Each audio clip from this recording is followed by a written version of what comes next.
جمال الوجود بذكر الإله وتصفو الحياة. درس از کتاب فقه اکبر امام ابو حنیفه رحمه الله. درس 22 معجزات و کرامات حق هستند. به نام خداوند بخشنده و مهربان.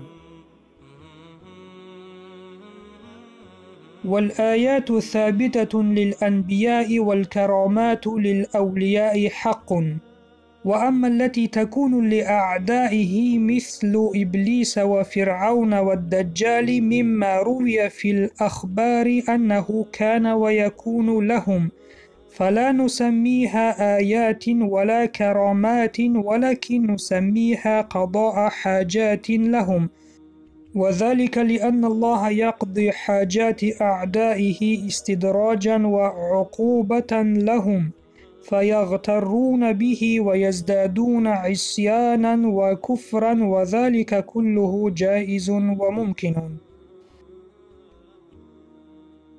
معجزات پیامبران علیهم السلام و کرامات اولیا و دوستان خدا حق است، اما آنچه برای دشمنان خدا پیش می آید مانند ابلیس و فرعون و دجال، چنان که در روایات آمده که در گذشته برای آنان اتفاق افتاده یا در آینده اتفاق خواهد افتاد، نه معجزه نامیده می شوند و نه کرامات، بلکه می گوییم حاجت آنان برآورده می شود، زیرا خداوند متعال حاجت و نیازهای دشمنانش را نیز برآورده می سازد، لیکن برای استدراج و عقوبت آنان که در نتیجه بیشتر مغرور می شوند و کفر و سرکشیشان بیشتر می شود.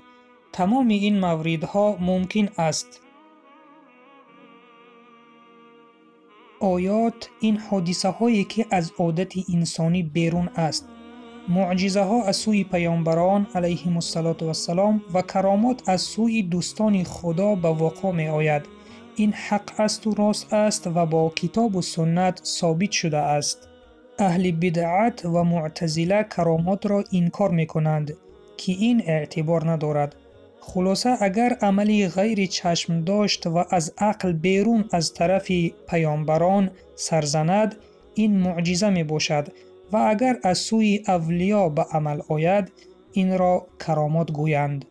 مثال معجزه زنده گردانیدن مرده چند ساله از سوی حضرت عیسی علیه السلام، بیرون کشیدن اشتر سفید از سنگ خارا از جانب حضرت صالح علیه السلام، از آتش سالم بیرون آمدن ابراهیم علیه السلام و از بوز بیشیر به طور فراوان شیر آوردن حضرت محمد صلی الله علیه و سلم که صحابگان آنجا بوده از شیر سیر شدند، و دیگر معجزه های رسول الله صلی الله علیه و سلم بسیار است. شنیدن صحابگان تسبیح گفتن سنگ های در دست رسول الله صلی الله علیه و سلم بودند و سخن گفتن آهو در صحرا وقتی که رسول الله صلی الله علیه و سلم را دید و غیره. اگر چنین عمل از غیر پیامبر به وقوع آید، آن را کرامت گویند، مثل این که حضرت سعد ابن ابو وقاص دجله را عبور کرد ولی پایش تر نشد، یا حضرت عمر در وقت خطبه خواندن گفت یا ساریة الجبل، مردم آنجا بوده در حیرت ماندند که آن حضرت در میان خطبه چنین گفت که ای ساریه به طرف کوه سنگر بگیر. بعدتر حقیقت کار برای ایشان کشف شد.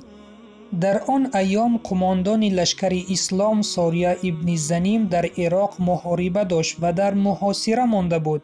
از این خاطر حضرت عمر او را گفتند که سنگر به سوی کوه بگیر تا رها یابی. ساریه این را شنیده چنین کرد و نجات یافت. حال آن که حضرت عمر خداوند از او راضی باد این سخنان را در مدینه گفت. ناوابسته از این مسافه دور، ساریه سخنان حضرت عمر را شنید.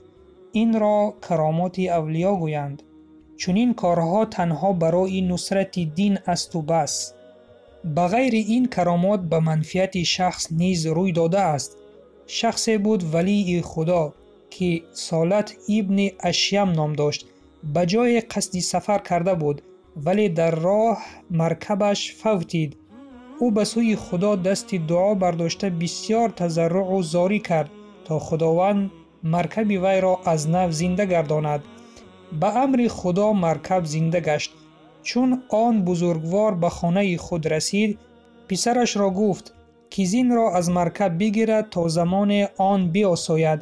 چون پسرش زین را از مرکب برداشت، آن به زمین غلتید.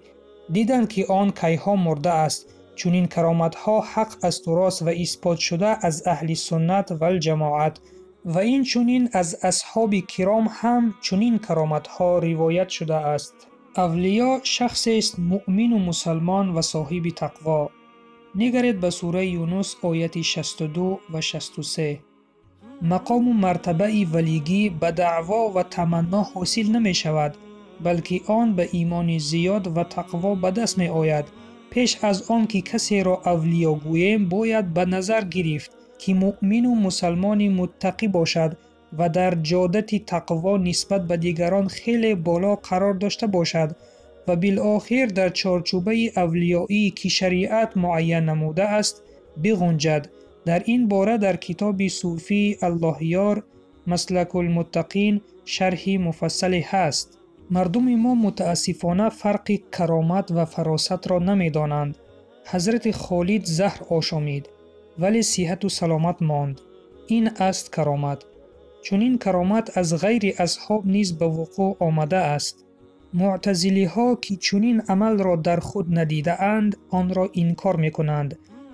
اهل شیعه باشد کرامت را خاصی 12 امامشان می دانند. حضرت امام اعظم رحمه الله با جمهوری علما موافق کرده می گویند که هر کار خارق العادت که از انبیا سرزند معجزه و از اولیا رخ داد کرامت می باشد. از ابو علاء جوزجانی رضی الله عنه آمده است که گفت کن طالبا للاستقامت ولا طالبا للکرامت، یعنی باش طالب استقامت در شرع و نباش طالب کرامت. زیرا نفس انسان به طلب کرامت میل می کند. پروردگار استقامت انسان را در شریعت طلبگار است. خلاصه کشف نمودن علم با امور شرعی بهتر است از امور کرامت. اگر علم نباشد یا باشد و با نقصان باشد پس به ضرر دین است و اگر علم باشد و کرامت نباشد هیچ باکی نیست. با همین درس امروزه را به انجام می رسانیم. منتظر درس های آینده باشید. نوارها را به یار دوستانتان بفرستید و سلام بر آن شخصانی که راه هدایت را پیش گرفتند.